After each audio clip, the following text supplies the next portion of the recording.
And we are live and a little bit tardy here, but it is the morning after. First episode of Submission Radio's morning after, and I'm very, very honored to be joined by two very special people. The first one, we shared a brief sparring session together once. Now he's back to spar with us verbally. If there's been a historic MMA event, this man has been there, covered it, live, killing the game in front of the camera and behind it, with all the big shows in MMA fighting. Casey Leydon, what about this, man? Welcome to the show. Hey. Hi, thanks for having me. Look at that. He's got the war wounds. The war wounds. Yeah. Like I'm the old man in the gym that just won't leave. I'm like, all right, let's go. But yeah, and take my beatings, but they're fine. Whatever. I look cute still. You always look cute, my man. This next man makes it hard to stay faithful with the voice of an angel, commentating fights in Bellator, UFC, WB, boxing. He's done it all. We're excited to have Jimmy Smith back in the building. Here we go. Whoa! I knew I wasn't the first one because we've never sparred. Like I was like great guys. Sparred. I was like, we never. A, I'm too old. B, I'd put you in a hospital. You'd never have me with you ever again. All those things together.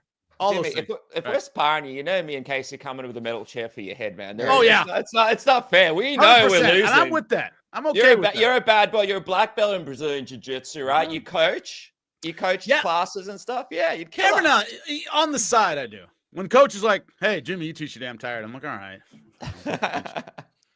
Hey, I appreciate you guys joining us. And by the way, I did spar Casey in a pair of jeans as I saw him in the ring, and I just jumped in randomly. But that's a story for another day. Let's talk about what just transpired, because it is the morning after, fellas. I hope you have your Panadol, your Tylenol, your black coffees ready to go. We're waking up and we're reacting to last night's Ian Machado Garry win over Carlos Prates. He went out there during fight week. He basically destroyed the entire division, said he had Neil Magny's soul in his pocket, and kind of destroyed all the other contenders, said he was going to, basically go out there and dominate. And he did for the first 3 rounds. And then the last couple of rounds, and specifically the finishing moments. Jimmy, I want to go to you first. Was this a Leon Edwards type moment? We were watching Leon Edwards versus Nate Diaz in a lot of ways. We were watching that last round between Ian Garry and Carlos Prates, where those first 3 rounds in many fans' eyes almost kind of disappeared as Prates got close, potentially finishing this fight in the last seconds, right? Yeah, it came close to it for sure. What I kept thinking as I was watching is that's not what professionals do, right? Great teams don't throw a Hail Mary at the end after sucking for the first 3 quarters of a game. That's not how professional contenders fight, which is give up the first 3 rounds. And you need, as you said, that huge comeback. Prates was staring at him for 15 minutes. And I went, he's just letting this slip away. What does he expect Ian Machado Garry to do? Fall apart completely, for no reason? So what, you take a positive out of the strong finish, which I understand. I do take a positive out of that strong finish, but the negative is you can't dig a hole like that at the elite level of championship MMA and think some guy's going to let you back into the fight. And Ian Machado Garry didn't. He didn't give up a TKO in the final, whatever it was, 2 minutes. So he ends up winning the fight. That's how it works most of the time. If you don't build the foundation and at least have a close fight up to that point, you don't really have a way out. Guys at the elite level don't fall apart. And a guy like Ian Machado Garry, who's technical, doesn't make a lot of mistakes, doesn't overcommit to anything. There are certain guys where you can kind of stay in the fight and know they'll fall apart at some point. Right? They're going to give you a way back into the fight. They're going to drop their hands. They're going to start mugging. They're going to run out of gas. They're going to, if you can at least stay in the fight, you can get a way back. Ian Machado Garry isn't one of those guys. And I thought Prates should have known that. And I thought he really, from a tactical perspective, he fought a really poor fight. And the fact that he almost pulled out at the end, much like Nate Diaz, okay, great. You won the last minute. That's not how you win fights. And how you become a contender. And so Prates, to me, had a disappointing fight in that regard. Yeah, that's a good point, Jimmy. I mean, Casey, do you feel like that performance is a little bit tainted in the way that it finished? And also the commentary afterwards. Did you watch his post-fight press conference? He just someone was like, what did you think? What was going on in that last round? And then Ian Garry's like, I need to go back and watch that.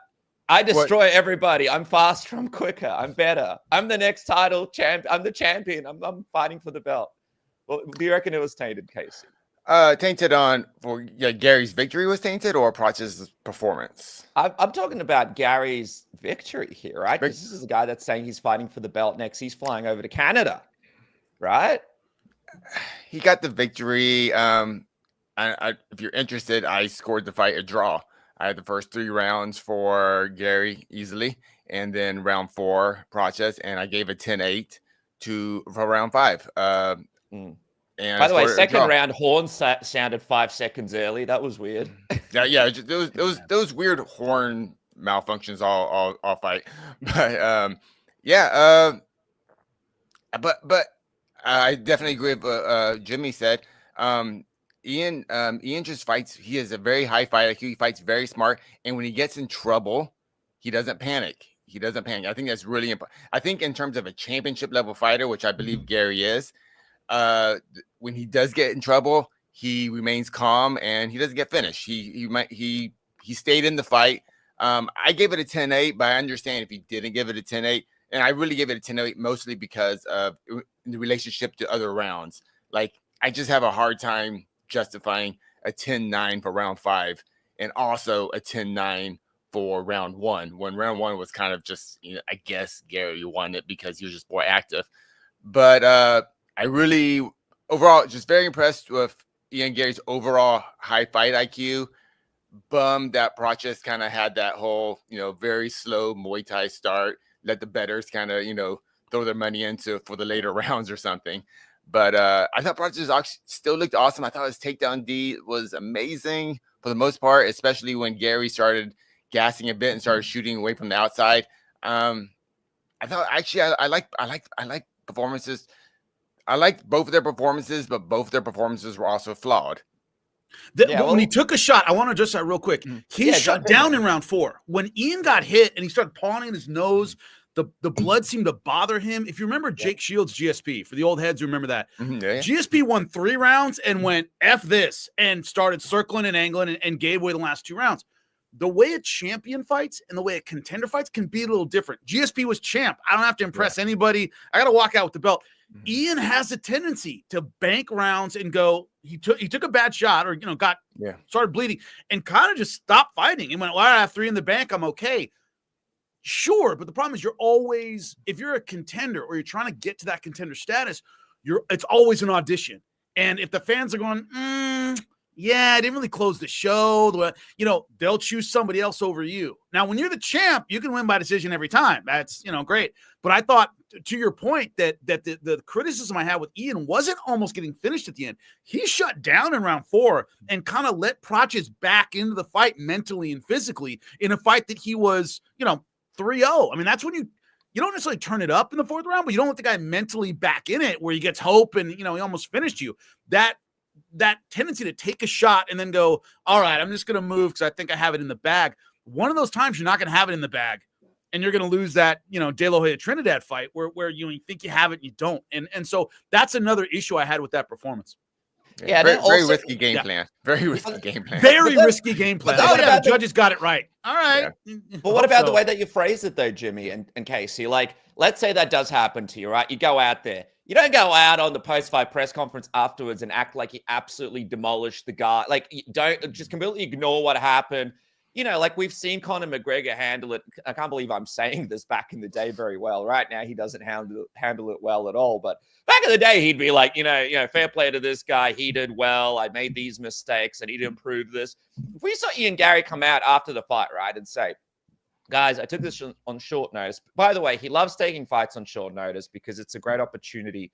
Because if you don't perform, you can always say, I took it on short notice. But then if you do perform, then it's like, I just beat the guy. You know what I mean? It's like a good way to go about it. But then afterwards, you could say, look, I messed up. I have work to do. I understand that. Like, you can reference a few of the points, but, a little bit lighter, like what Jimmy said, and then go into, but I am ready for the title, blah, blah, blah, blah, blah. Instead, he went out there. He was acting like he destroyed Prates, like he's destroying the division. He's taking everybody out. He's the next contender. Like, he's the backup fighter, obviously, but he definitely has not been confirmed as the next guy. I want to ask you first, Jimmy, what do you make of this Ian Machado Garry sort of trash talking personality? Sometimes it's a little bit off-putting, right? Especially after what just happened, for example, with Prates, and he goes out there, starts talking about how quick he was, how much better he is, and all this stuff. As I said, he's always lobbying. He's always trying to get votes because you're a contender, and the popularity contest is huge. So I understand him going into that a bit. It's just going into the, I'm the greatest, I'm the best, I deserve the next title shot, blah, blah, blah, blah, blah. I understand that. The humanity of, hey, you guys are right. Yeah, I was a little tired at the end. You know, I ran out of gas, you know, all credit to him, but I was able to win. When your spot's secure, you're okay with that. And you got to remember, Conor, when we're talking, he was at the top of the heap. So it didn't really matter. When you're trying to get to the top of the heap, and I believe there are guys that give him a lot of fits between where he is and being champion. So stylistically it doesn't match up well with everybody. I get while he's just kind of going back to it and saying he's the man. That's pretty standard stuff to me. Yeah, you want to show a little humanity and humility. Get there first. And then you can kind of let people know that. So I get that he's still lobbying. He's still trying to get the votes to be the next contender in a crowded division. 170 is notoriously stacked. I think it still is. And once again, there are guys in between him and the champ. And I'm thinking Sean Brady, I'm thinking Shavkat Rakhmonov, and obviously Bilal Muhammad, who stylistically he doesn't match up very well with. So he's going to have to be matched the right way to get there, in my opinion.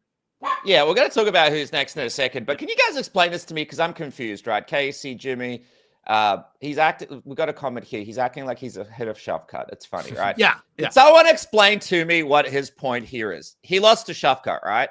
Because he's acting like he beat Shavkat, and he is now like Shavkat is now in his rearview mirror after he becomes champion. Like, Casey, do you understand his point about Shavkat?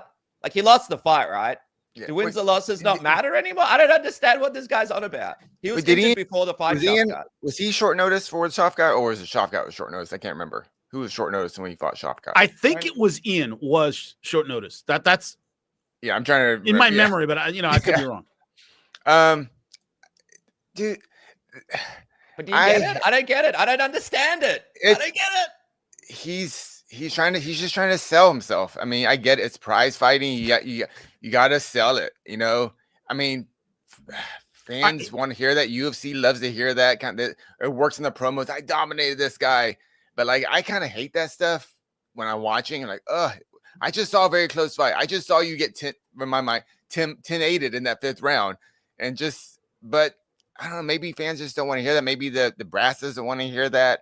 I don't like it, but I get why he does it, and I don't know. It rubs me the wrong way, but look at his perspective. The way I see it, the marketing job here. Merab Dvalishvili at 135. Ilya Topuria just gave up the belt at 145. Islam Makhachev at 155. Bilal Muhammad at 170. Magomed Ankalaev at light heavyweight.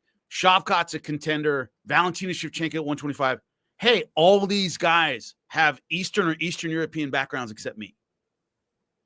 And so the idea of leaving Shavkat in the rearview mirror, I think what he's trying to say is, does the UFC want, potentially 8 or 9 guys? And Bilal is American. I want to make that 100% clear. I know Bilal well. This idea that you have a whole freaking roster full of Eastern European fighters that are dominating their divisions. You want to be the alternative, right? You want to be like the one guy who might be in there that can represent the UK, that can represent a different market. And so when he says, like, I'm leaving that guy in the rearview mirror, is, dude, they're super tough, but they aren't the most marketable guys in the world. I am.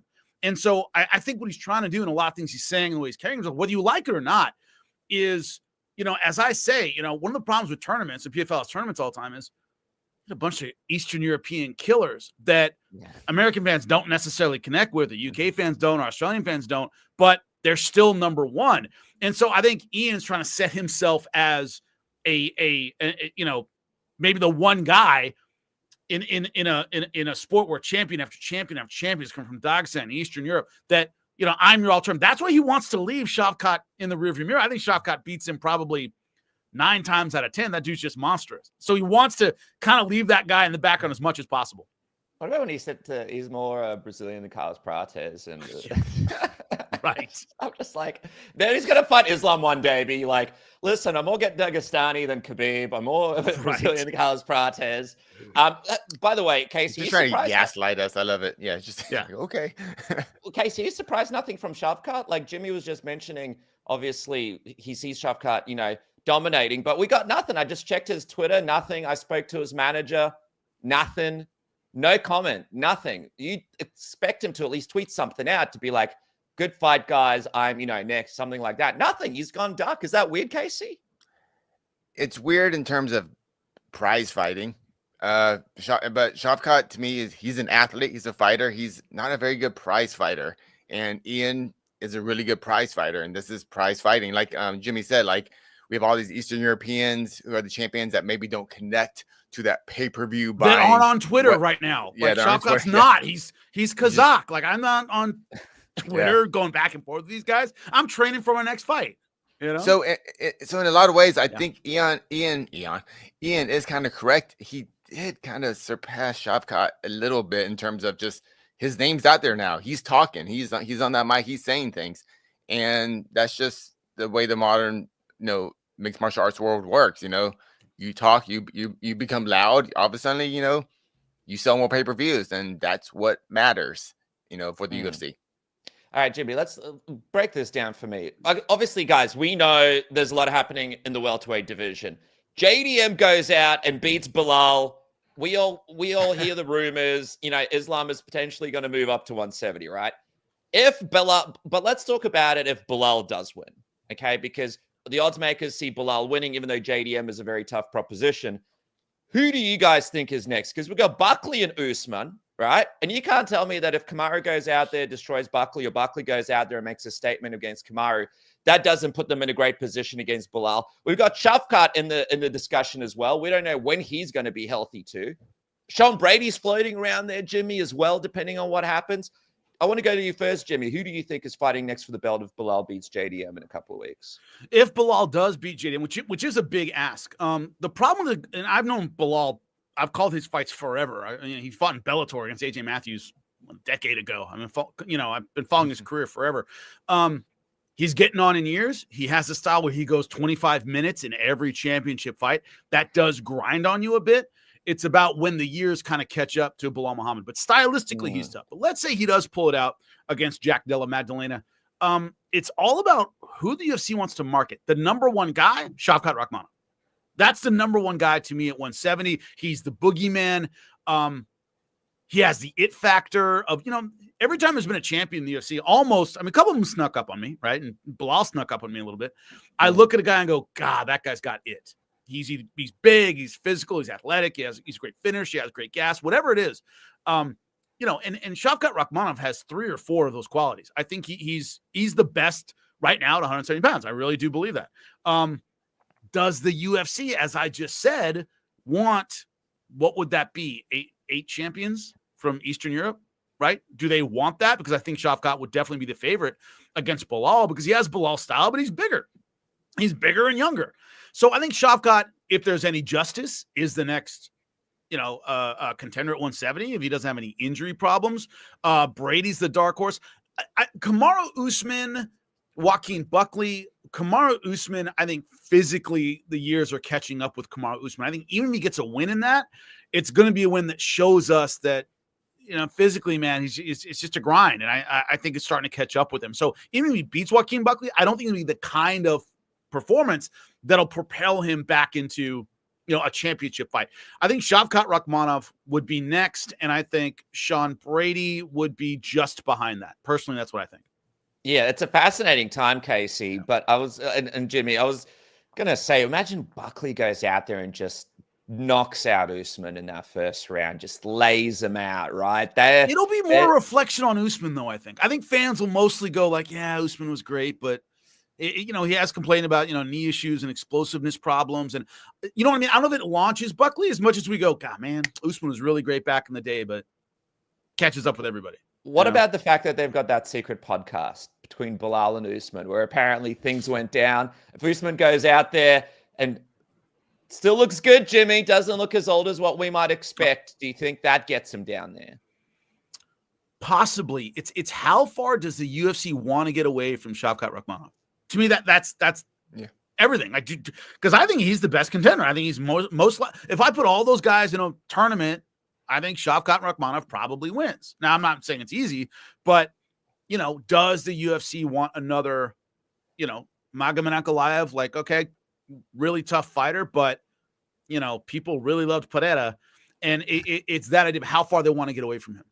After Ankalaev won and Pereira lost, and then now they've got all these UFC cards, and they're like, we don't know what we're going to do with with any of our main events now, because we can't put Pereira into any of these main events because he's stuck in this Ankalaev thing. Not that Ankalaev didn't deserve the fight, but down the star.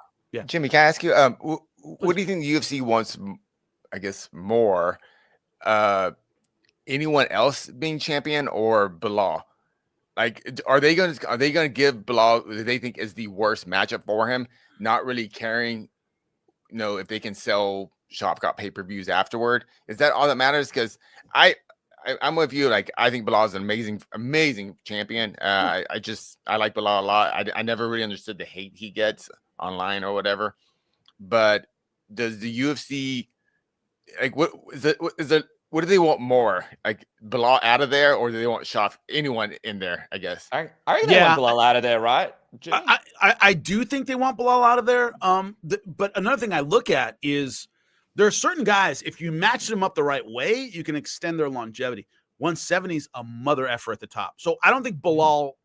And funny enough, years ago we were doing like a best of for ESPN, like the best champions of all time, and they were all of the same era. John Jones, Anderson Silva, you know, Jose Aldo. And somebody asked me, they said, you know, how come all of these great guys were all fighting at the same time? And I said, because you won the title at 24 back then. You got title opportunities much earlier on in your UFC career. GSP got his first title opportunity in his second UFC fight. You won when you were like 25. So, yeah, you defended the title for 5 years. You were right in your prime.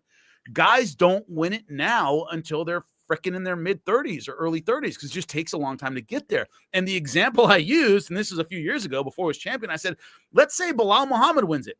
He'll be 4 years old. How many years does he have left in this business? It's the nature of when you win it. He was my example. So, which is funny because he ended up becoming champion. But how long can your run be when it took you 15 years and whatever it is, you know, 20 fights in the UFC, and you always go decision? There's only so much gas in the tank. And the problem is that when you look at the top, there is Jack Dela Magdalena, there is Sean Brady, there is Shavkat Rakhmonov, there is Ian Machado Garry. The idea that Belal gets through more than one or two of those guys, you know, before the wheels come off is unlikely. So do they want Belal out of there? Yes. Time will do it. Belal is not a great finisher. He's not, you know, once again, he has to go 25 minutes every time. That catches up with you at a certain point. So the UFC does want a different champion. I don't think they're worried about necessarily who it is, because it's just so tough at the top right now. That's how I feel about it. Casey, is it a mistake that Belal isn't open to fighting Islam Makhachev? It seems like Islam Makhachev, I'll be honest with you guys, it seems like his camp would fight Belal. I think it's more, for me, whenever I speak to Belal, it seems like he's more the person that isn't as keen on fighting Islam. I know when I've spoken to people from Islam Makhachev team, they say, yeah, we respect Belal, but we want the 170 belt. We want to move up, but, you know, we'll see what, you know, like they're kind of treading around it a little bit. But do you think Belal should just embrace it and be like, this is the biggest fight in the sport. Why don't I just give myself a shot here? If I beat Islam, I instantly make myself right up there. You know, I've changed all the fans' perception. Or do you think he just realizes how tough that task is from training with them all those times? Are they training partners, or have they? He's I'm kind of confused about that, actually. He's trained with them a number of times. He's drilled things with Islam, so he knows Islam, right, Jimmy? Like better than probably. They train together, yeah. Yeah, it's like the boogeyman thing is gone. He knows what's under the hood more than most people do. Potentially, maybe that's why he's not that keen on fighting. I don't know. Well, I mean, if he cares about his bank account, yeah, you challenge Islam, and you don't take it as a fight. It's like, no, we're gonna see who's I'm the best welterweight in the world. This guy says he's the best welterweight in the world. This is purely athletic competition. We don't hate each other, and just maybe approach it from that angle. I'm not really sure, because like I know they've trained together, but they're not like training partners. There's a big difference. So I think Belal should, if he beats JDM, yeah, he is 36, gonna be 37 by the time he fights for another belt. I mean, another defense. Like, get that bag, and that's the biggest bag. The question is stylistically. I mean, you have two grinders, two guys who wrestle first, do everything else second. The UFC could be going, this could be great in that they nullify each other's takedowns. We see a stand-up war, and I say, Islam probably a little bit sharper in the stand-up, but this idea that if it goes wrong, we're talking like, two great wrestlers who are both grinders and obviously Islam has a superior submission game, I think, to Bilal, but Bilal doesn't make a lot of mistakes. He'd have to be really cautious. And the idea that we've trained together, I know if I leave my neck out, I'm done against Islam. So it might lead to a really cautious fight because he knows he can't leave anything behind, but he would have the size advantage. So it could. I agree that if I'm Bilal, I take the fight because the money's going to be better than any other fight I have. Yeah. If I'm the UFC, I might go, we don't need a wrestle fest here. It might be aesthetically a really bad fight, and that's not where we want to go. So it's really up to the UFC, in my opinion. I think Bilal's in this position where he's like, I finally won the belt. There's a number of contenders I think I could probably beat here. Let me just keep this thing going, make a little bit of money. And I know he's mentioned to me a number of times just last week that he wants to move up to middleweight and fight for the belt there. But man, I don't know. That's a tough division right there. I don't think that's really it. And just by the way, just quickly, guys, if you guys have any questions, throw in your super chats, throw it in the chat, and we'll go to it as we go through the show. Also, later on, we're going to give you guys a top 3 Sylvester Stallone movies. Obviously, you saw the thumbnail. Jimmy was Rambo. I wonder if it's going to be on any of our lists, top 3 best and worst. So stick around for that at the end. Jimmy, you were talking about that. I felt from you when you were talking about this matchup that you feel like JDM is going to beat Bilal. Is that accurate? You got him as the favorite here? I don't necessarily. I try to explain it to people. I go, what other sports are you a fan of? Well, we got Australian rules football. What do you know about that, Jimmy? Nothing. I know a ton about American football. All right, so let's come together a little bit on that one. When a player loses it, right? They have a whole season of decline. It's rarely like one game, they weren't the same guy. It was like this season, as the season progressed, I saw Ben Roethlisberger wasn't Ben Roethlisberger anymore, right? I'm a Pittsburgh Steelers fan. I was like, he's just, doesn't quite have it anymore. You get 16 games of Peyton Manning not doing what he used to do, right? In fighting, it's one. It's one. And you go, Father Time got you, because training camp, even if that comes out in training camp, they're not going to tell you. No coach walks in and goes, oh my God, training camp was awful. My guy got his butt kicked. He couldn't do wind sprints anymore, blah, blah, blah, blah, blah. I heard grumblings about Kamaru Usman's camp before Leon Edwards. I live here in South Florida. I heard dude, his knees are shot. It's the knee thing, right? Like his knees are bad. Yeah. He's not, and I didn't tell anybody, right? But I was going, man, Leon Edwards has a better shot than anybody thinks, because I knew from people that train with him, he doesn't have the explosiveness he used to. That moment comes for everybody. And like you said, Casey, it happens about 36, 37. It usually happens in your mid-30s. And he's never been the kind of finisher. Even one thing about when someone's on the way up and they're destined for greatness, they usually blow away their first 5 or 6 guys, and then they start running into tougher competition. Bilal went the distance pretty much his whole career. So even when guys weren't really on his level, he generally had to go 15 minutes with him. It's just, that's the nature of his style. That's what he's good at. So even in the earlier fights, right, on the way up, when he should have maybe, get a first round finish and go home working 3.5 minutes, he worked 15. And so my hesitation is that does tend to catch up with you all at once. And right now is about when it happens. Tends to happen against younger, more explosive guys. It tends to happen after you win the title. And there's a little bit of, I don't care who says it. It's, I'm champ. Like the fire sometimes goes out in guys just a little bit. All those things together make me think the end will be coming soon for Bilal Muhammad. Will it be Jack Dela Magdalena? I don't know, but I certainly give it much more chance than I would have a couple years ago. It's just all those things. You've been in this game long enough. Yeah. Like, I've seen the end of this movie before, and it's usually kind of like this. Sure, I've been wrong, but I think the bank robbers get caught in this movie. Right. So it's just one of those things where I've seen this movie before, and I don't know if it happens against Jack Dela Magdalena, but it's going to happen soon. It's the nature of our sport. Yeah, Bilal's just looking for books on on medals in the bookshop as JDM runs into him. Right, exactly, huh? Heat, you know what's up? Act like I'm not going to get that one. Go ahead. Well, I was going to say as well, with JDM, right, before I go to you, Casey, people don't realize the guy's a dark horse, right? Not many people know much about him. He spent his whole camp training with Alex Volkanovski down there. These guys are apparently beating each other up and just getting each other in the best shape possible. He's working with Craig Jones when it comes to the grappling and Bilal's grappling. And what people don't realize about JDM is his team actually wanted to fight Belal for a really long time. I remember hearing his coach after one of his earlier UFC fights saying that they're targeting Belal. It sounds like they've been preparing strangely for Belal for a really long time. And although Belal can control it, right, Jimmy, because he's such a tactician in there and he's able to drag these fights out, there will be a moment when he's throwing his Canelo hands where JDM may connect and kind of show him a little, maybe he's a little bit more dangerous than what Belal realizes when he goes into those exchanges. And maybe he'll be a little bit harder to take down, Jimmy, because Belal's coming off that infection and the tough time away from the ring. Casey, what's your pick in this one?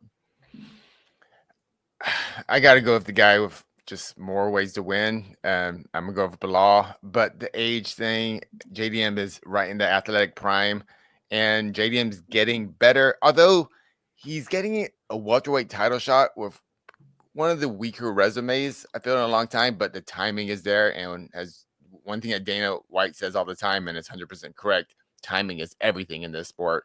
So it's just a perfect time to fight. I mean, JDM athletically to face Belal, but I'm still gonna go Belal. I still don't think he's over that hill yet. I think he still has enough toughness, enough durability to probably win, a 25-minute decision over JDM. Jimmy, who's Ian Garry actually fighting next? Obviously, he's not going to fight for the belt. I don't think Belal or JDM are going to miss weight. Is it going to be Leon Edwards? Do we go back? Do we reignite the feud that got him kicked out of the camp over there? And do we put him up against a tough Leon Edwards that's coming off a loss, ranked up there, sets him up for a potential title shot down the road? Or do we go to the man from the Lord of the Rings, as Ian Garry refers to him, and Sean Brady? Seems like there's a bit of a rivalry there. What are you booking next for Ian Garry? Because he ain't getting a title shot. I'm sorry for everybody watching. He ain't getting a title shot next. I think Brady's tough to make because if I'm Ian Machado Garry's people, I go, dude, that dude's dangerous. He can really take you out of your game stylistically. He's very, very tough. You aren't a one-shot knockout guy, right? I know the one time that Brady's been finished by Belal Muhammad, he never went down in that fight. I always tell people that. I go, it got stopped. He was on his feet. Now, I'm not saying it was a bad stoppage. My point is, it wasn't like he was just like flattened in a way that really scares you. He didn't really have that kind of loss. And a loss sets you way back. Leon makes a lot more sense. Leon did not look good at all against Sean Brady. One of the safest bets to me in MMA is a champion who loses typically has a tough one in their next fight. And they typically don't bounce back well. He bounced back horribly against Sean Brady. That might be the perfect time to make that. Because if you're in Ian Machado Garry's, if you're in his shoes or you're in his manager's shoes, look, just don't go backwards and we'll eventually get there. Casey, you're 100% right about Jack Dela and Magdalena not having the resume of a lot of guys at 170. If I'm Ian, I go, look, if I just don't lose, I'm going to be in that spot in a minute. Sean Brady is a mother effer. He's one of those guys that in the beginning, I was like, dude, this guy might be a champion, right? He's really, really good.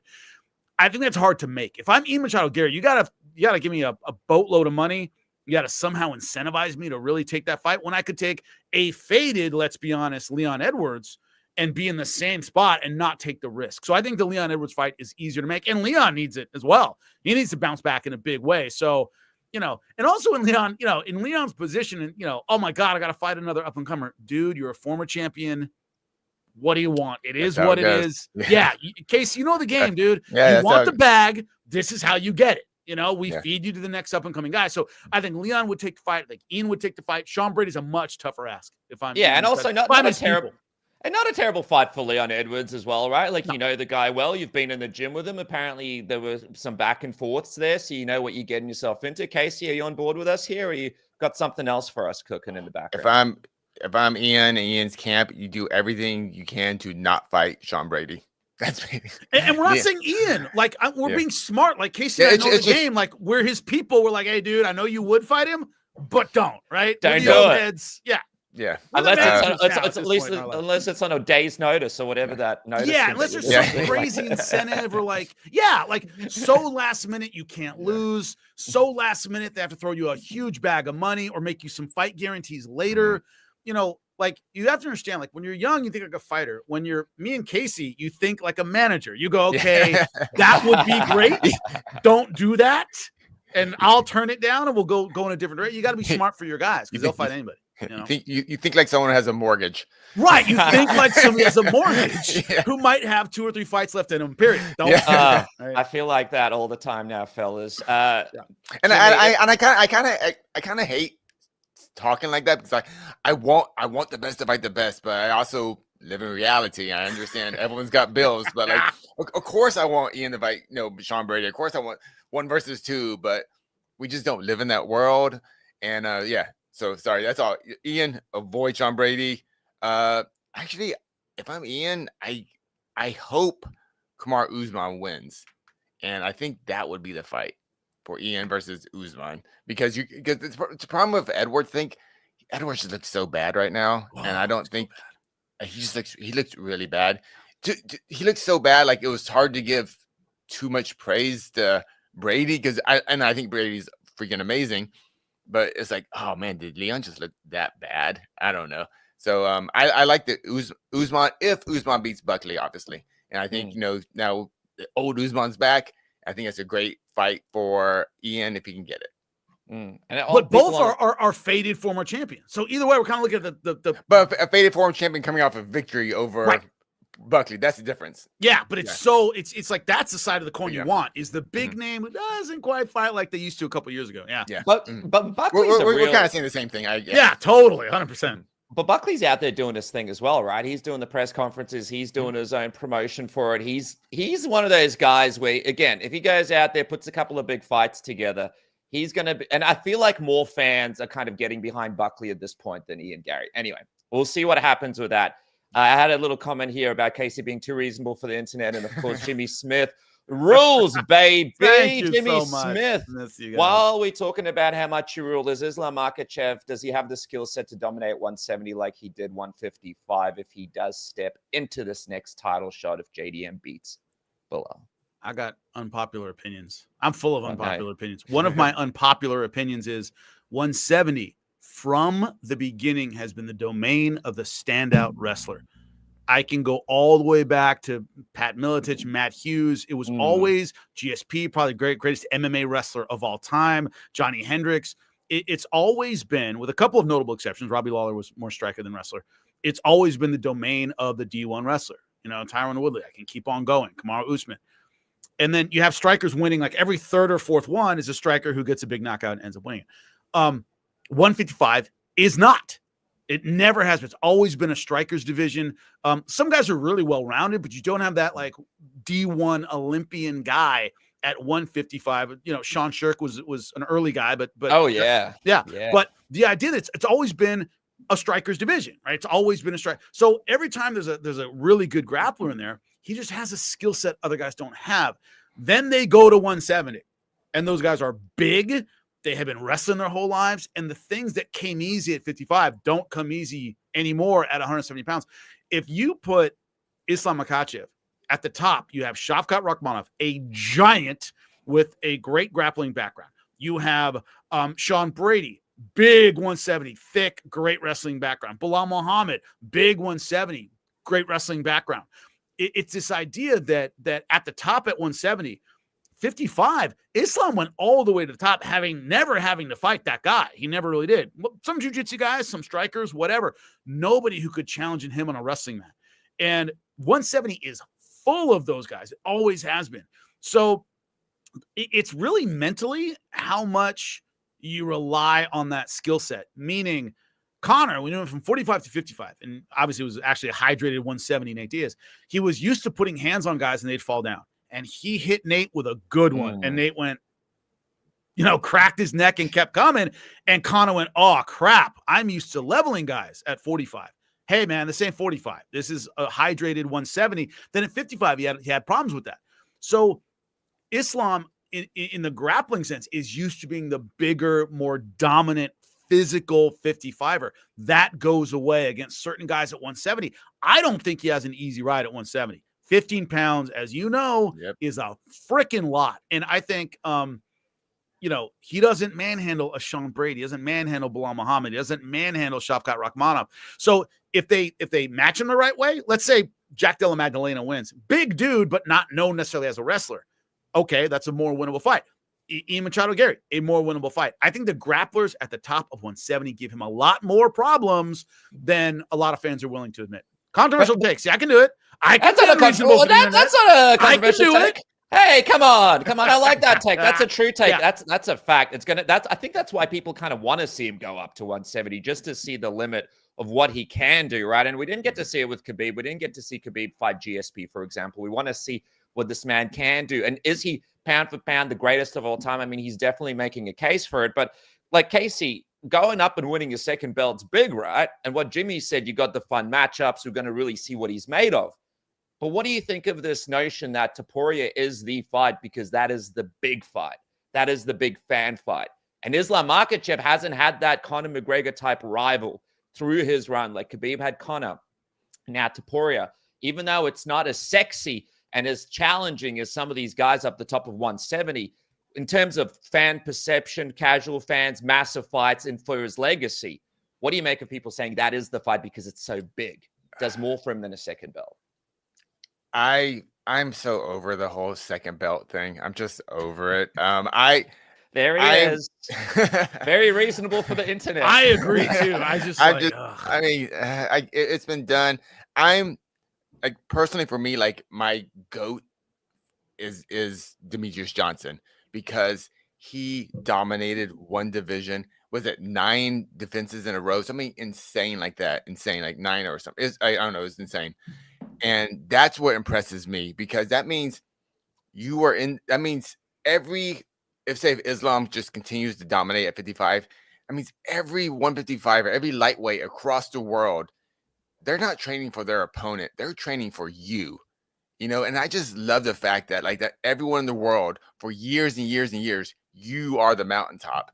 And I just want to see someone like, we almost had that for Khabib, but life got in the way, so Khabib had to move on. So now we have a second chance of Islam for someone to really just like get that Anderson Silva type of run at lightweight, get that Demetrius Johnson, that GSP type of run at lightweight.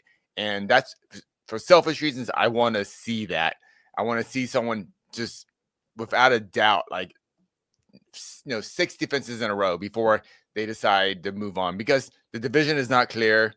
We still got Arman out there. We still got young up and comers. Still got Topuria. So I want Islam to stay there at 55 because I haven't seen it. I want, and I'm over the double belt thing. I'm just. So you would have preferred to see Topuria stick around in his division. Oh yeah, I wish Topuria stayed at 55. Stayed at 45. But I do appreciate the fact that he vacated the belt. Did he vacate the belt? I don't know about that. Yeah. I don't know if it's his choice or not. I think I spoke to his coach about that, and we put out the headline, and then his coach took it down, because they're like, "No, we don't want to vacate the belt." I think the UFC made him vacate the belt, right? Yeah. I don't know. Which I think is the right move, and but there's a difference between I physically can't do it anymore, and I kind of have to by necessity. I get that, but I sound like the old guy telling kids to get off my lawn, but back in my day, you had the GSPs, the Anderson Silvas, the John, they stayed in the division and wiped that mother effer out. John Jones beat, depending on your definition, 3 generations of light heavyweights. 3 generations of guys. GSP wiped out at least 2. Jose Aldo did 2. 55 is the only one that doesn't have that long sitting champion. The record is 3. It's held by Khabib, Benson Henderson, Frankie Edgar, who got a draw, but it's still, defending his title 3 times, and Islam. So that idea, we want to see Islam pull away. To me, that'd be amazing. If you don't see Ilia Topuria as dangerous to Islam or anybody else at 55, that mother effer can crack. He has phenomenal grappling. He's real good. He's one of those guys, to me, not a lot of guys translate their power from 45 to 55. He could. I think he really, I want to see it, and I don't know. But man, he's technical, sharp, tight. There's no fat on his punches. Great movement. He's dangerous at 55. I want to see that a little bit more. I mean, Topuria could be. I mean, we don't know. He could be a better 55er. I mean, look, Charles Oliveira, former featherweight, better 55er. Dustin Poirier, former featherweight, he's a better 55er. Ngannou, he was a featherweight for years. He's a better 55er. So who knows if Topuria, he might I just don't know. That's why I want to see it. But and also that 5 pounds between 55 and 70 is a big effing difference. Oh, yeah. Like that 10 pounds of 45 and 50, you can see, Dustin Poirier, 40-45 went up to 55, blah, blah, blah, whatever. We've seen it before. 55 to 70 is the That's first a hard one. big jump That's in a big MMA, jump. and it is really hard. One of my all-time favorites, BJ Penn, a phenom at 55 at 170. He was just another dude. Just another dude. He was middle of the pack. And that 55 to 70 jump to me is the toughest in MMA. It is just And some people don't have a damn career impossible. because that jump is I so agree. crazy and they can't fit in either division, and there's no in between when it comes to the UFC. So we've seen people like Kevin Lee and the likes just kind of struggle with their careers because they Rafael dos Anjos, Cowboy Cerrone. yes, They- there's a whole division of it people. is They the just don't cleaner fit in either spot is Conor 55 to McGregor. 70. Conor Yeah. McGregor potentially now. Mhm. Goddamn whippersnappers, get off Jimmy Smith's Get off lawn. my So does that goddamn mean lawn. it's going to be Topuria versus Charles Oliveira at UFC 317 for a interim lightweight belt, Jimmy? Or are we talking Islam Makhachev versus Topuria here? I'm hoping Islam versus Topuria. I would rather see that fight. Not that I would have any trouble with the Charles Oliveira Ilya Topuria fight. I think Charles is absolutely fantastic and a huge test for anybody at 55. What you never want is this kind of confusion we're seeing, right? Where the champ is Alexander Volkanovski. He is the guy holding the belt. He's not as good as Ilya Topuria, right? Who vacated. So whenever the guy who's holding the belt, you look How at could you say that to me, Jimmy? How could you say that I'm to saying me? it right now. I'm thrilled, dude. Laid him out. Casey, go get in your I've been car, on the get your metal Topuria chair. We're train coming for this before man. it was cool, and I don't care what Australians have to say about it. Look, God damn it. He won the belt back. Forget about it, Jimmy. He's the champion now. But He won the belt back. He beat the time. He when beat the Aldo time. He came beat the back clock. and beat Frankie Edgar to become interim champion at 45, Here we go. everybody went, when's he going to fight Conor? That it became, all right, but the best guy isn't there anymore. And that could happen in 2 divisions, and I hate that. I hate that. He almost beat So I'm Islam hoping Makhachev. it's He almost beat Islam Makhachev in the first fight. Show some respect. Are we done with the ancient history lessons? Are we good? You want to? I can go over the Cold I War. know, if you know, want. all the I have a fights degree from in it. like back and I know. Right. But this idea that there would be 2 divisions now, 55 and 45, where you're like, best guy isn't there anymore. And I hate seeing that. I'm hoping it's Ilya Topuria and Islam. Yeah. That'll be a crazy one. Casey, prime Conor McGregor, prime Ilya Topuria. Who wins it? They're fighting at 155. Tough one, right? Topuria. Topuria. Ilya, Jimmy's nodding. 100%. More ways to win. 100%. Yeah. God, you guys are unbelievable. Hey, just quickly, congratulations. It sucks to be wrong, doesn't it? It sucks to be outnumbered by people I who know, know it MMA, sucks doesn't not to it? live Oh in my Australia God. and be wrong. Here we go. I Right. didn't get you guys on the show to gang up on me. I thought you would. Nope, we're getting along and then great. Casey, we do No, the no, big no, turn no. on Jimmy towards Nope. the end. I didn't like Yeah. this. This isn't a good thing. A sign of It's things to just come the me as and we go Jimmy into show. I don't know why Yeah, you're here. sorry, I don't know why you're Yeah. here. I know. Let me get out of here. Do you want me to get out of here for Yeah. a sec? Hey, just quickly, congratulations to Anthony Smith on his career. Kind of a shitty way to go out in the sense that he had that weird fan thing happen, and I don't know what the hell was going on there, guys. But good on him for going out against a tough opponent. He's had a great career. It was cool to see him. Jimmy, in hindsight, was a mistake that he didn't take that championship belt of John Jones, or I mean, no, it's just not. what would Anthony. you have done, Jimmy? What would you have done? And do you be honest with us? God, I don't think I could have. I'm that guy. I just don't know if I could have. But also like Anthony's, and I've worked with Anthony a lot. When we Yeah, both great worked at dude, right? SXM, Cool great dude. guy. But Yeah. it's this idea of people crapped on me for not taking the title. They crapped all over Aljamain Sterling for taking the title in similar circumstances. Like, you can't win. There's no right Nah. answer. It's just what you think about you and your life and how you feel about things. And the way Anthony Smith is, he never would have felt right doing that. He just wouldn't have. So to me, that's just Anthony, you know. And the regret, looking back on it, you know, more than likely when you look at it, was he just refused to take any steps back. It was just like a murderer's row after the beating he Kept took from fighting the Glover tough to dudes. Scherer, where I went, oh, in the middle of that thing. Yeah, I was making a face like, oh God, he fought.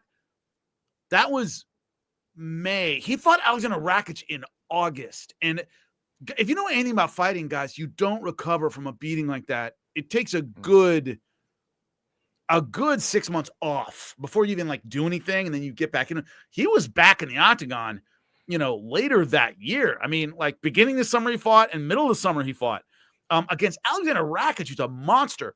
So when I look at his career, I don't think of the John Jones fight as being the big regret. I think there were certain times when Anthony's go kind of mentality, he should have pulled it back a little bit, reassess things, take some time off, because I don't think he ever got over the Glover Teixeira beating, although he did have a win streak after that.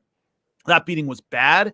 Then Rakic handled him, and I don't think he ever recovered from those back-to-back defeats. I think he should have taken a little step back then, from a training perspective. Well, I feel like it's like, in boxing, you got those guys that capture people's kind of hearts and minds. They're not the guys that win the titles, but when they're on the card, you're like, hey, this guy's going to be on this card. He's a tough fighter. Arturo Gatti. Going to be yeah, exactly. So that's kind of the run, but that's kind of, Casey, that's a pretty cool legacy to have, right?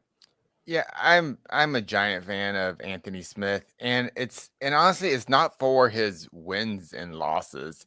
It's because he's the type of guy, like, I hope this is not an insult, but I honestly consider him the greatest overachiever in UFC history. This is a guy who really, at the beginning of his UFC run, he lost his first fight like in a minute. He got knee barred. He lost his previous fight to Roger Gracie in Strikeforce. I'm not even sure why the UFC honestly even brought him in with the Strikeforce buyout. All right, he's up there, Casey. We're trying to be nice to the. No. He snuck up on me too. That's what I'm saying. Like, I used to work for Strikeforce. Like, I knew who Anthony Smith was. He was an exciting, mid card guy and everything. And like at some point in his career, even as a regional Midwestern MMA fighter, he was below 500. And yet somehow he just said, "F it. I'm just gonna keep going out there. I'm gonna keep training. I'll take my ass whooping. I'm gonna go out there and I'll start whooping some other people's asses. And I'll just keep doing it." He just never gave up. And which is even bigger to me is like he led us into what it felt like. And I think that's so important because like we with his losses, we felt like we were there. With his wins, we felt like we were there. Like we went on this journey with him. And that's why I've always loved Anthony Smith, because he opened his heart up. And I think a lot of fighters, like I talked about Ian, we were talking about Ian Garry earlier. Obviously he had a tough fight against Prates. He almost got finished in that 5th round. But after the fight, he's like, piece of cake, give me the title shot, blah, blah, blah. Anthony Smith isn't that type of guy. Like, he's just like, that was a hell of a tough fight. Oh my God. I don't know. It's like, I connect more with Anthony Smith. And that's why I think most fans, myself too, that's why I've always enjoyed watching him fight, win or lose. So, I don't know where I was going with that, but it's just, he wasn't one of the greatest, but like there was something else about him that no one else has. And I think that's what was you connected to his journey. He was able to bring you along with him, and he was able to verbalize things. And at the end of the day, it's not as much about titles as, this is an entertainment sport and a way for us to connect with fighters and be in there with them, right, Jimmy? And he was able to kind of do it in a way that was authentic, which during a time where everyone was trying to be a kind of Conor McGregor carbon copy. There are 2 reasons to watch great athletes, okay? Number 1, to watch them do things we could never, ever do. Okay. Mm-hmm. I can't swim like Michael Phelps. I can't play basketball like LeBron James. I can't. Are you sure about that, Jimmy? Don't. Oh, trust me. I'm looking at a 5'10" guy here. So the idea that person does things I could never, ever do. The other reason is I could be that guy with a couple of, we identify with that blue collar guy who's like, dude, with a couple of changes in my life, I could have been that guy. I'll never be built like LeBron James. I can be built like Boom Boom Mancini or, the great boxers I grew up watching who were like my size. And you're like, all right, he's just tough. We identify with them in a way we don't identify with Michael Jordan, whom will never be like that, right? And to your point, Casey, 100%, Anthony was one of those guys you connected with, and that's why you liked him. I like John Jones because I'll never fight like John Jones, but I like Anthony Smith because I can fight like him if I, put the work in and da-da-da-da. I always told when I was coaching, I said, there's certain guys that Michael Bisping is one of my examples for life. He just works hard. He's not fast. He's not tall. He's not exceptionally strong. He doesn't have any gift. And I would turn to my guys and go, you don't have any gift you don't have. He just effing works hard. There are other guys like, look, you're not built like John Jones. You're not as fast as Vitor Belfort. You're never going to be as fast as Vitor Belfort. I don't know what to tell you. But Anthony was one of those guys where you didn't see any particular physical gift. He just worked really hard. And that's special to me. He's the Dusty. He's the American Dream, right? He's the Dusty Rhodes of the UFC. 100%. I can be Dusty Rhodes. Look at that guy. Got it done, Daddy. Hit everybody with the elbow. Hey, just quickly, Jimmy. So it's Francis Ngannou versus Eddie Hall next. Is that what's happening? Yeah, apparently. That's what it looks what like. do we get? What do we feel about this? You know what's funny? It's like John Jones, like a lot of the great heavyweights, you're always talking about who you want to see them fight. It's funny with Francis Ngannou. Obviously, the guy's one of the best in the world, but he's in this weird predicament with the PFL, this and that. But you don't really see many people being like, outside of the Francis Ngannou John Jones fight or the Aspinall fight, which we know isn't going to happen. No one's like throwing his name out there. Blah blah blah. This is the first time I've seen people being like, let's just make this happen. Just get him back. If you can avoid him, you will. Right? The guy hits like you stole something from him. He's absolutely gigantic. He can. But do you do this for a bit of fun? Do we do like a Butterbean type situation here? Get Eddie Hall in there and just. Yeah, it's one of those where you kind of go, be in that no man's land in a sense of the inactivity over the last couple of years has been really bad. He's been obviously a great fight against Tyson Fury, but Anthony Joshua crushed him. It's this idea of where does he fit on this spectrum of MMA and or boxing, because he's always going to be dangerous, and that isn't worth it under all circumstances for all people. And I always say, man, when you sign a great fighter to your promotion, it's like, you're a rich guy and you buy a great white shark. You got to feed that thing every day, and it gets expensive. I remember a guy, they busted this guy who was, some drug trafficker. He had horses. It cost $50,000 a month to feed them. Yeah, racehorses. It cost $50,000 a month to feed them. That's Francis Ngannou. That guy eats heavyweights for breakfast, and you got to keep him fed. So the rest of the roster kind of has to come up in a sense, and that's a big investment. PFL can't afford to give Francis another fight. Casey, apparently. What do you think? Is this the way to do it? KSW may be flipping some of the bill for this. Yeah, do it. Do it. We have I work on a great website, MMA Fighting. We have a piece coming out soon about freak show fights, inspired by Eddie Hall and Puds. And a few of those fights is freaking Fedor fights. Fedor, to me, the greatest heavyweight ever. He had freak show fights. Zulinho, the Hungman Choi match. Hungman Choi. Yep. People forget Brock Lesnar's first fight was supposed to be against Hungman Choi. It's supposed to be one of the greatest freak show fights. It just didn't happen because he didn't pass his Hungman Choi did not pass his medicals. But yes, Francis, if they can make that fight happen, take that fight, have some fun. Let's make MMA fun again. I don't know. I'd love to see the medicals you had to pass there to fight. It'd be like, is this guy alive? All right, he's good to go. Can he move all his limbs? All right, he's good to go. Okay, he's good. Is he here? Did he do the right amount of PEDs? All right, get him in there. Let's go. All right, guys, as we wrap up, we've got to, of course, talk about our top 3 Sylvester Stallone movies of all time. Going off our thumbnail, you saw we got some of the greats on there. Arnie, Jean-Claude Van Damme, but Sylvester Stallone is a special man. We're going to talk about our top 3 picks first. We'll go one by one. We'll start at number 3. We'll do the worst ones after that. I want to kick it off with you, Jimmy. What is you sent me your list, but I didn't look at it. All right, I didn't look at it. I'm being honest. Because this is a surprise. It's a surprise. It's a surprise. It's a surprise. It's a surprise. Tell me, what is your number 3, my friend? What is the my number 3 good one? Movie of all time? My number 3 good one from Sylvester Stallone. My number 3 good one from Sylvester Stallone is, I got to go classic because I saw it in the theater. Tango and Cash, cop action movie that makes absolutely no sense from top to bottom.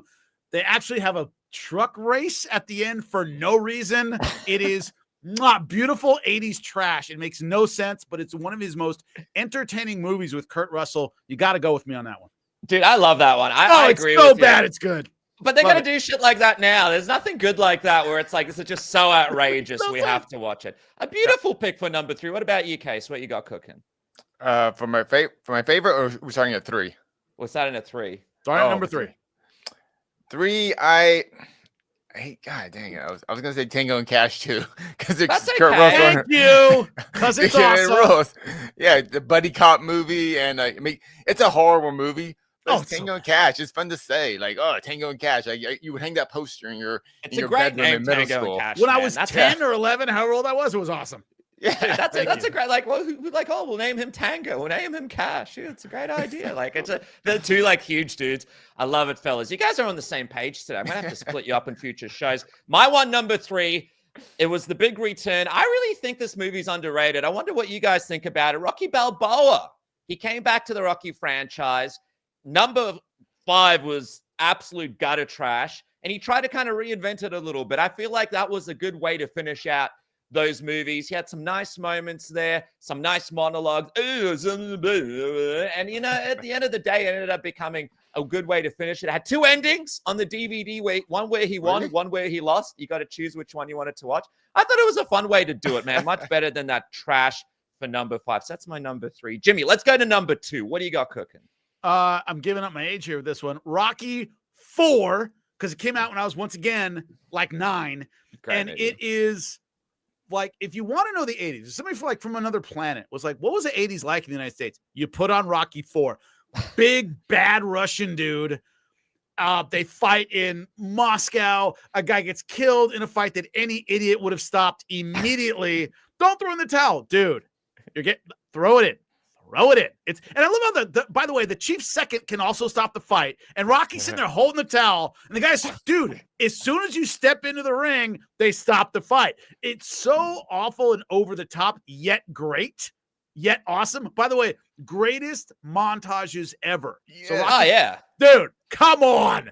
Oh, yeah. That and Karate Kid, best montages ever. But I don't forget Hulk Rocky. Hogan. Hulk Hogan in that one, Thunder Lips, right? that was in 4, right? Rocky 3, you heathen. Damn it. Shut your filthy Damn trash it. mouth. Get out. Get out. Damn it. Yeah. Hey, guys, listen, I wasn't alive then, so I'm sorry that I will didn't know that. smack you I in didn't your know filthy that. whorish Jimmy, mouth. listen, the Botox looks great. You look like you're 21, so we don't know the age, brother. But, you know, listen, I wasn't around. 47, my friends.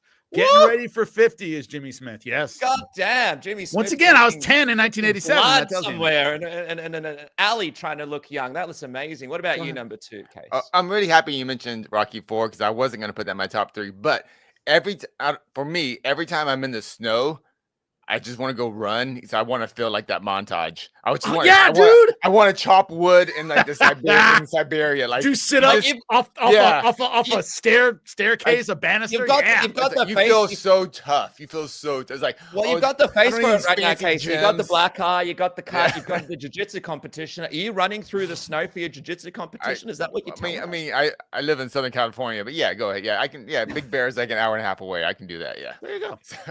But my number 2, Sylvester Stallone movie, Over the Top. Oh, is that the arm Over the wrestling top. one? Arm wrestling. Turn the hat around. Yeah. The hat around. Oh. So bad. I have So to find. bad. I have this soundtrack for Over the Top. I don't know why. I just saw it at a thrift store. I was like, I'm getting that. Oh, yeah. Over the Top is like, I don't know why there aren't more truck driving arm wrestling competition movies. I don't know why Father that's not a whole son genre. arm wrestling Guys, competition if movie. that movie happens today, that's Power Slap. A guy, not by like the way, arm wrestling, drinks it's motor power oil slap. in that movie. A man drinks motor oil to show how tough he is, which is, by the way, instantly fatal. But go ahead. Yeah, it was a different time. It was a different time. Right? The 80s. I love that pick, fellas. Number 2 for me, you know, his legs are going, legs around. Rambo, number 1, the first one. Rambo, how good was that movie, fellas? First Blood's a great movie. I feel like this was before Sylvester, like he was Sylvester Stalloning it, but this was a little bit like, you know, when Al Pacino did Heat and then he just started yelling at everyone and just being Al Pacino in every movie. I feel like Sylvester Stallone dialed it down a little bit. It was a little bit more like Sylvester Stallone before he started doing a parody of himself. Great movie. Amazing work, the way that he was able to portray the character. And you know what's funny about it is you can watch it today and it still kind of works, right? Like you look at it and you're like, a lot of this is actually legit, makes sense. And yeah, I reckon it's a fantastic way that Stallone was able to sort of mix it up a little bit from the boxing to the hiding in the forest. It was my number 1, by the way, is First Blood. I grew up with that movie. That's my number 1. But a big part of it is, and one of the reasons, Stallone is one of those guys where he was, when I was thinking about your list, I was like, he was the biggest franchise action guy in the 80s, meaning Schwarzenegger didn't do a franchise until Terminator. Terminator 2 came out in like 92. In the 80s, it was Rambo and Rocky were the franchises, the action franchises, and he beat them to death, and they became parodies, and they became like caricatures of himself. The first one is called First Blood. It's not called Rambo. It's called First Blood. He isn't like that. He's a Vietnam vet who can't get a break, and it really speaks. And I'm old enough to remember vets coming back effed up and not being able to find work and all this stuff. And it really touched on. It's a really serious, good movie. And then he beat it to death, and the Rambo character became a joke. But before it was a joke, it was a really, really, really good movie. And that's why it's my number one. It's funny. He kind of like beat a lot of the things that he did well to death, right? Oh, it's like started off and watch. If you watch the first one, but then you go all the way to the last one. By the way, they released a Rambo like a couple of years back. Terrible. Awful. Absolutely awful. Just like a random gore movie where he's just killing people and weird, like Saw meets like a hiker in the middle of nowhere. Casey, what's your number one? I kind of feel like an ass. What, you got a sexy secret? What do you it? Do it. I'm gonna. Okay, so when I grew up, I did not grow up with combat sports fans. These are excuses. I hear excuses because he doesn't want to say it. Justify this, you sicko. Tell us what your pick is.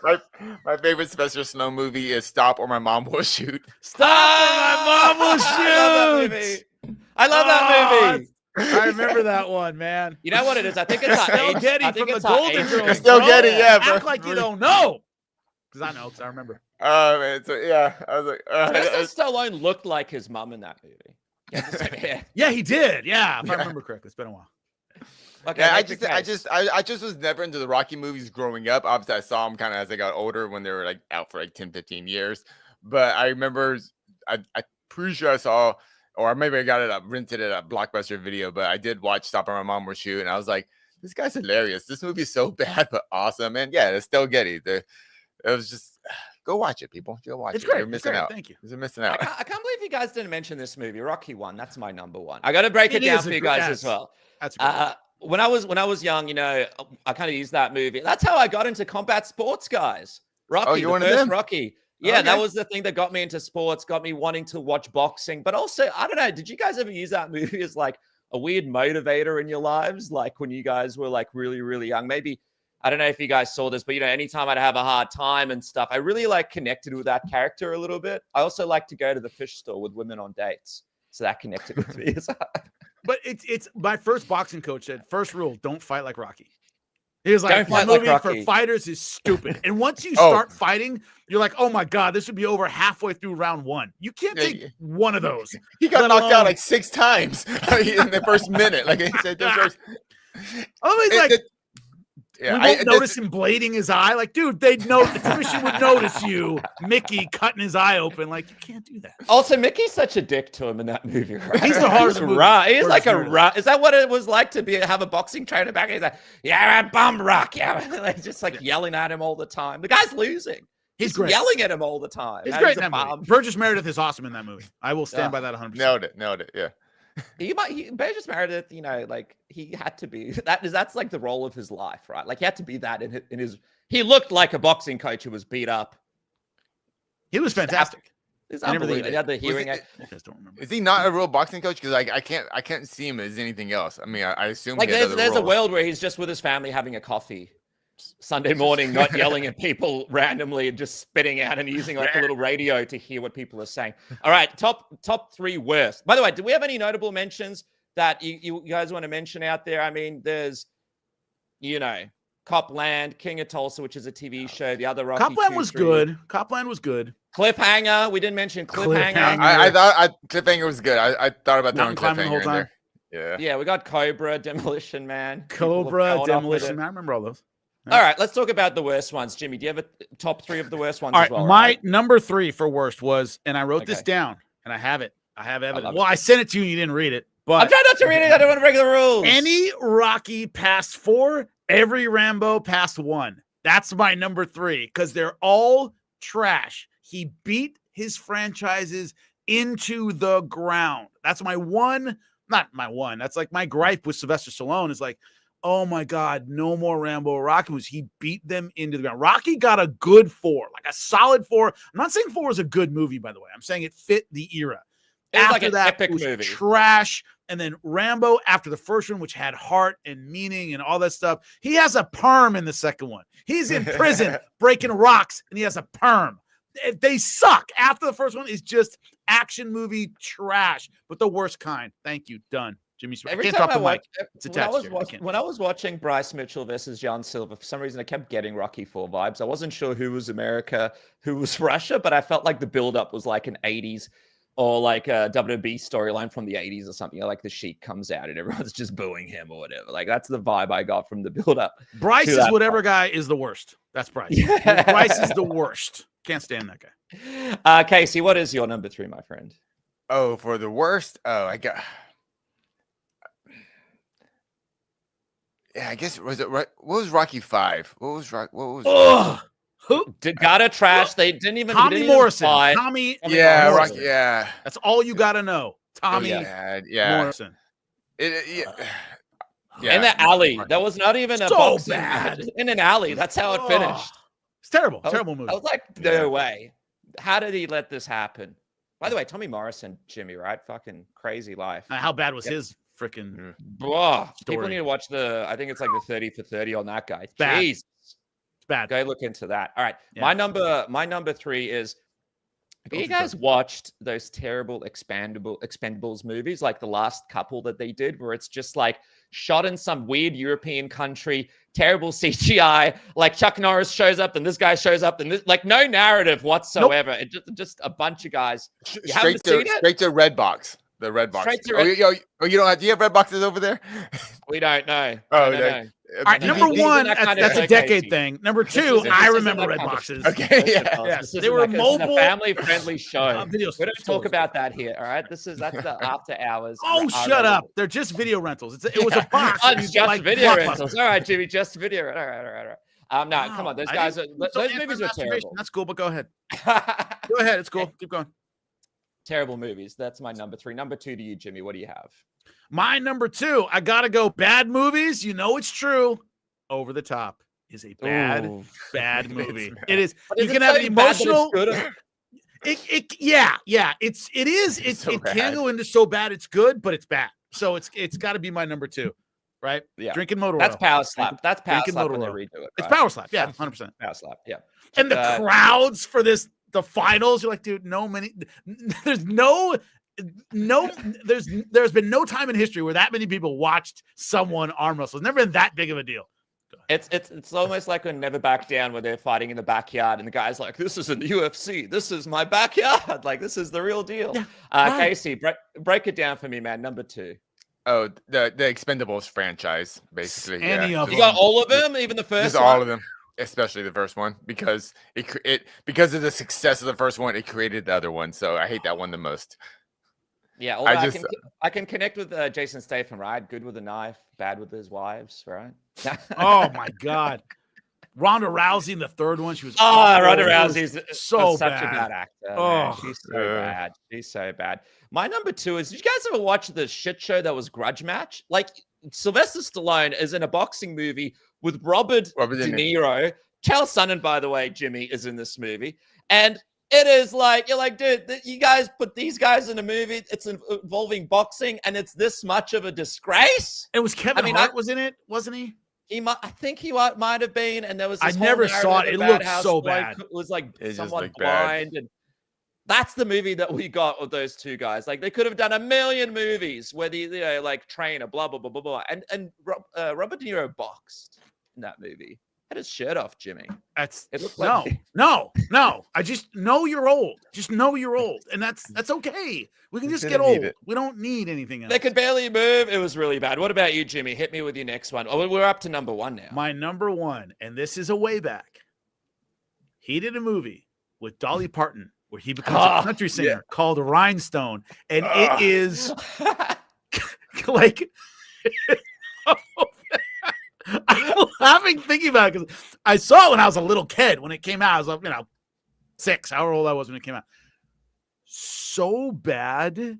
It's like, you should really, everyone listening to my voice should watch it at some point because you will piss yourself laughing. It's so bad. So I guess it's so bad it's good, but I'm not kidding. It is Sylvester Stallone Dolly Parton, she is teaching him to become a country singer, and he's a New York cab driver because of a bet.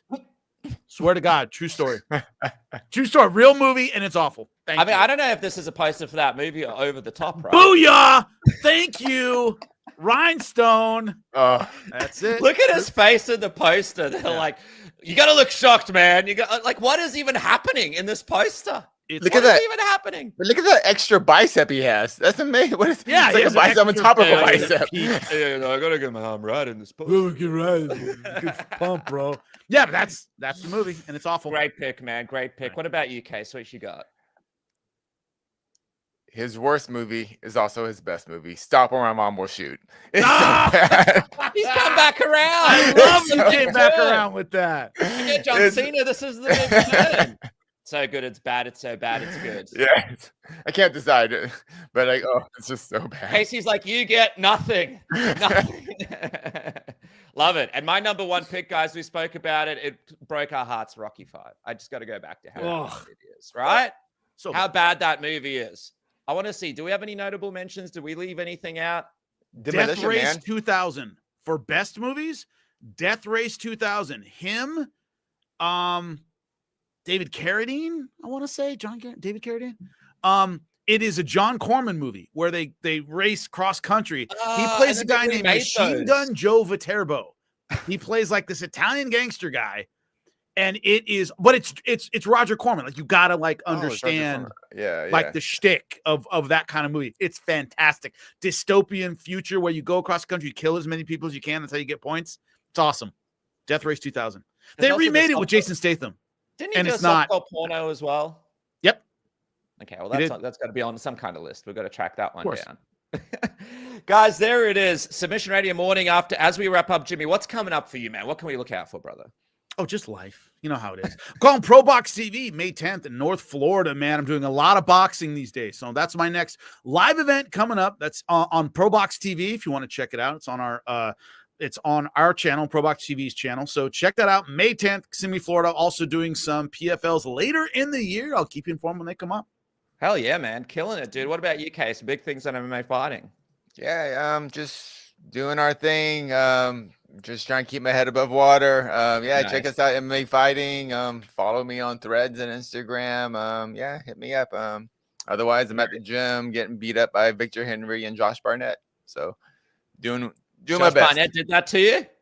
Yeah, no, he didn't do this to me. Yeah, but Josh Barnett, I got to tell this story before we go, is the only person who's ever demonstrated a move on me. When I panicked, it was like, he might paralyze me. What was the move? It was Ricardo Almeida's front choke that he got caught in against Matt Hughes. Remember that fight? And he got a real deep front choke on him. Yeah. Josh Barnett, I'm doing a Bellator, and Josh, it was right after that fight, and I'm grappling with a bunch of guys, and Josh goes, hey, I want to demonstrate this move for my YouTube channel, whatever. I said, yeah, sure, no problem.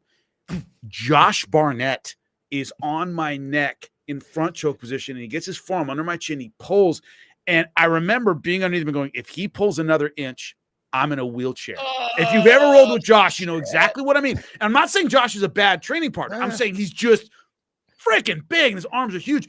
And he didn't, obviously, because I'm here, but he goes, boom, and that's how you finish choke. But I had that moment of like, if he just does this, I'm not walking out of here. And he went, all right, and here's how you finish choke. And I was like, and that was it.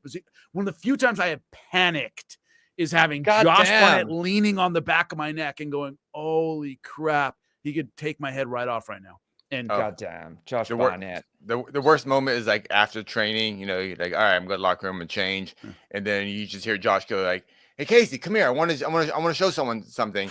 I'm like, oh crap. I walk out there, like we're working on a scarf hold, and like Josh is like gently trying to make my chin touch my spine or something like that. All right. Well, Casey, you got to go run through the snow. You got a big competition coming up, and who knows? Maybe next time we'll get Hector Lombard to attest to some Josh Barnett stories too. I hear they've had some fun times as well. Oh, there they are. Jimmy Smith, Casey. Here I am, morning after. I feel good, guys. Thank you so much for joining me here on Submission Radio. Anytime.